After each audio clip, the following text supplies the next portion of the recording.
وہ آپ کے سجدوں کی دعائیں تھیں، قوم کے سجدوں کی دعائیں تھیں، جو اللہ نے قبول فرماتے ہوئے 3 گھنٹے میں اس کے غرور کو خاک میں ملا کے رکھ دیا ہے۔ اور میں نے اپنی زندگی میں یہ جنگ دیکھی ہے، آپ نے اپنی زندگی میں یہ جنگ دیکھی ہے۔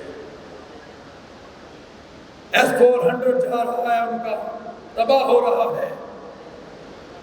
وہ ہماری مساجد پر حملہ کر رہے تھے، ہمارے لوگوں پر، ہمارے بچوں پر حملہ کر رہے تھے، مگر ہمارا جو مظاہر جا رہا تھا، جو ایئر فورس کا جہاز جا رہا تھا، شہید جا رہے تھے، وہ کسی مذہب کی عبادت گاہ پر بشپ صاحب حملہ آور نہیں تھے، کیونکہ ہمیں قرآن نے وَلَقَدْ كَرَّمْنَا بَنِي آدم کی بات کی ہے۔